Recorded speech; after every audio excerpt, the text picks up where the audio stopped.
ఇక ఇప్పుడు ఆలోచన చెయ్యాలి. ఇప్పుడు ఒక్కటి ఇది బీజేపీ అనుకో, 2 కాంగ్రెస్ అనుకో, 3 బీఆర్ఎస్ అనుకో, 4 ఇక కొన్ని ఈ ఎర్ర జెండలు అవి ఉన్నాయిగా. అయితే ఇప్పుడు ముందుగాల మనము లెక్కే మాట్లాడుకోవాలి. ఏ లెక్కకు ఆ లెక్కే మాట్లాడుకోవాలి. ముందుగాల బీసీలకు 42% రిజర్వేషన్లు ఇవ్వాలి అనేది తొవ్వ సాగు చేసిన వాళ్ళు ఎవరు? బీసీలకు 42% రిజర్వేషన్లు ఇవ్వాలని తొవ్వ సాగు చేసిన వాళ్ళు ఎవరు అంటే ఇగో కాంగ్రెస్ వాళ్ళు వస్తారు. వీళ్ళు తొవ్వ సాగు చేసిర్రు. వీళ్ళు కాంగ్రెస్ వాళ్ళు తొవ్వ సాగు చేసినాక ఇక ఇప్పుడు బీఆర్ఎస్ వాళ్ళు బీజేపీ వాళ్ళు ఇగో ఇప్పుడు ఈ తొవ్వ మాదే మాదే మాదే మాదే ఆ తొవ్వ ఈ తొవ్వ మేము దొక్కితేనే ఈ తొవ్వ అయింది, మేము దొక్కితేనే ఈ తొవ్వ అయింది అని ఇప్పుడు ఇగో గిస మంచి వాగాలు నడుస్తున్నాయి. ఏంది గందరగోళం? బీసీల మీద మీకు ప్రేమ ఉంచే అభిమానం ఉంచే బీసీలకు అయ్యో బీసీల నోరు మూస్తున్నాం, బీసీలకు రాజ్యాధికారం అందలేదు, సమాజంలో బీసీలే ఎక్కువ ఉన్నారు, ఇంత జనాభా ఉన్న బీసీలు ఎందుకు పాతాళలోకం పడ్డరు, ఎందుకు పాదాల దగ్గర ఉంటుర్రు, బీసీలు రాజ్యాలు ఏలకపోతే పెత్తానం చేయకపోతే మాకు నిద్ర పడతలేదు అనే మరి ఇప్పుడు మాట్లాడేటోళ్ళు మరి ముందుగాల మీకు ఎందుకు ఈ తొవ్వ కనపడలేదు? బీసీలకు 42% రిజర్వేషన్లు అని ఇప్పుడు కాంగ్రెస్ వాళ్ళు కంకణం కట్టుకున్నాక మీకు ఎందుకు సోయి వచ్చింది? ఇక ఇప్పుడు కవితమ్మ ఈ దండం పెడితే వీళ్ళ అయ్యా రాజ్యం వెళ్తేప్పుడు 33% ఉన్న బీసీల రిజర్వేషన్ని 23 గుంజుకొచ్చిర్రు. ఇక చూడు వీళ్ళ కథ. ఇక ఆయాల మాత్రము ఈ కవితమ్మ ఓ కవితమ్మ నీ గొంతు మూగబోయేనా మీ అయ్య పెత్తానంలో ఆయన 10 ఏళ్ళు వాళ్ళ అయ్య రాజయ్యండు. ఆయన బీసీల 33% రిజర్వేషన్ గుంజుకొచ్చి 23లో పెట్టిండు. మరి ఆయన కవితమ్మ ఎందుకు మాట్లాడలేదు? అయ్యో కవితమ్మ ఇవాళ నీకు బీసీ బిడ్డలు గుర్తుకొస్తున్నారు. దూపైతుంది జర్రావు నీళ్ళు అవుతా.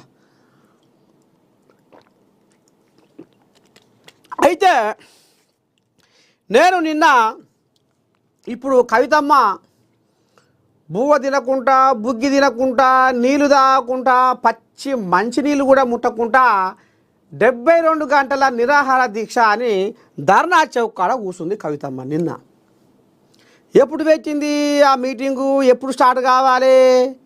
10 గంటలకు అని పెట్టింది. 10 గంటలకు అన్న మీటింగు 11:30 అయింది. ఏ దీక్ష గంటన్నర పొద్దుపుచ్చుకుంది. ఇక మరి తినకుండా వచ్చిందా తిని వచ్చిందా అనేది అన్యం పుణ్యం భగవంతుని కెరక. మీరేమనుకుంటారు? తినకుండానే వచ్చింది అని అనుకునే వాళ్ళు కింద కామెంట్ పెట్టుర్రి. నిజంగానే కవితమ్మ 11:30కు 10 గంటలకు అని దీక్షకు 11:30కు వచ్చింది, తినకుండానే వచ్చింది అనేది ఎంతమంది పెడతారో పెట్టుర్రి. లేకపోతే 11:30 దాకా బువ్వ తినకుండా ఎట్లా ఉంటుంది తాత తినే వచ్చిందేమో అనుకునేటోళ్ళు వాళ్ళు కింద కామెంట్ పెట్టుర్రి.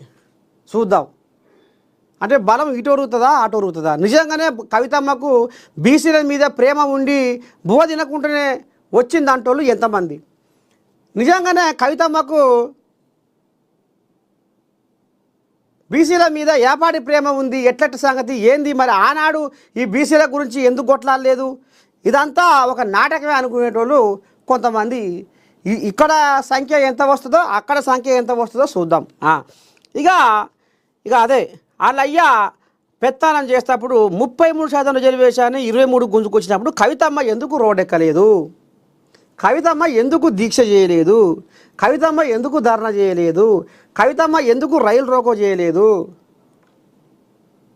ఇవాళ బీసీ బిడ్డలు ఎందుకు గుర్తుకొస్తున్నారు కవితమ్మకు అనేది కొన్ని కోల్యాగలు సోషల్ మీడియాలో కోడై కూస్తూనే ఉన్నాయి.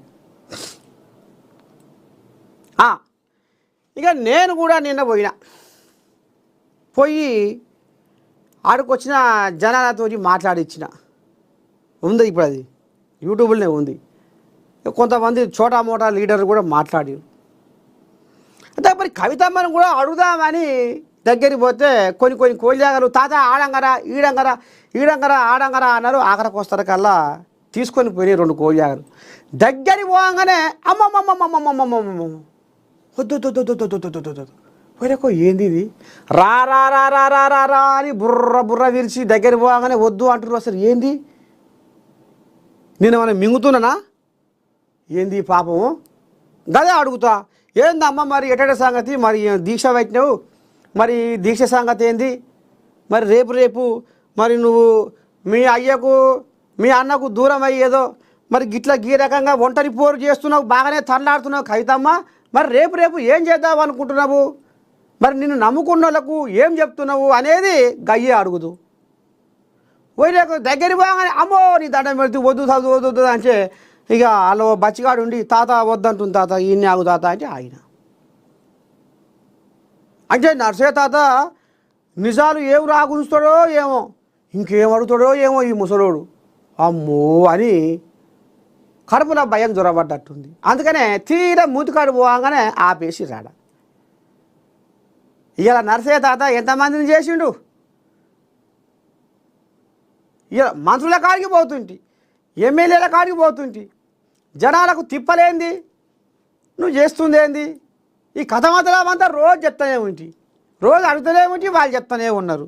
మరి కవితమ్మ ఎందుకు భయపడ్డట్టు నర్సయ్య తాతకు అనేది ఇక అక్కడ కొంతమంది కూడా అన్నారు. అరే ఏంది కావచ్చు తాత మరి అడుగుదామని పోయే వరకైనా అందాక పిలిచి తీరా మూతికాడు పోయే వరకనే ఆపేసిర్రు. అసలు ఏంది తాత ఈ ముచ్చట?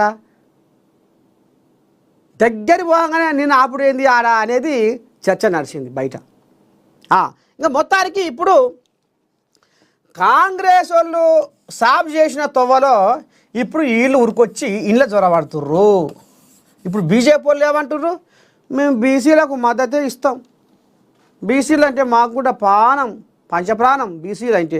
కానీ అలా ఎవరో ఉండరుగా ముస్లింలు, ముస్లింలను తీసేయరు అలాగే ఆ జాబితాకి వెళ్ళి. మరి పక్క రాష్ట్రాలల్లో ముస్లింలు ఆ జాబితాలనే ఉన్నారట, బీసీ జాబితాలనే ఉన్నారట. మరి అక్కడో న్యాయం ఇక్కడో న్యాయమా?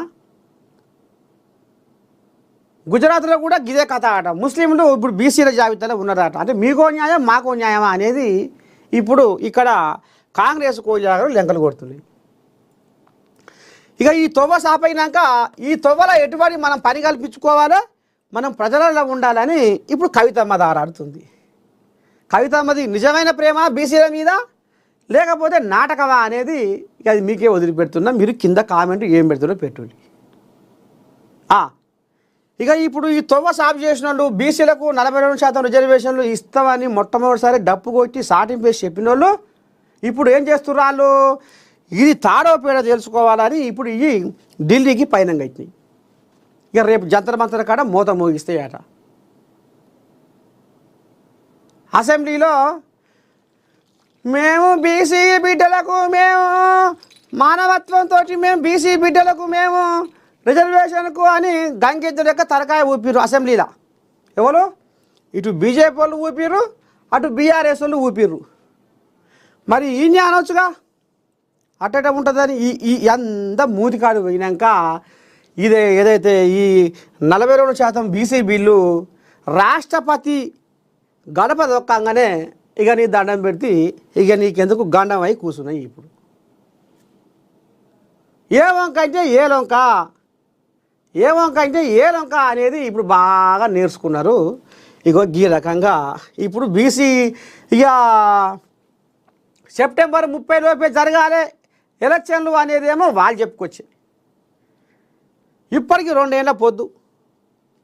ఇక పొడుగు నుంచి పొడుగు దాకా ఇదే కథ. నీ ఇంట్లో నా సిలుక్కొయ్య, నీ ఇంట్లో నా సిలుక్కొయ్య. ఇక రోజు ఈ బీసీలను ముంగటేసుకొని తీర పంచాలు పెట్టుకొని కాలం ఎలా తీసుకుంటుర్రు, ఎవరెలా తీసుకుంటారు అనేది ఇక ఇప్పుడు మీరు ఆలోచన చెయ్యాలి. ఇగో ఈ కథ నడుస్తుంది. సొమ్మోగుంది సోకోగుంది అన్నట్టు ఉంది కథ. ఆడైపోదు.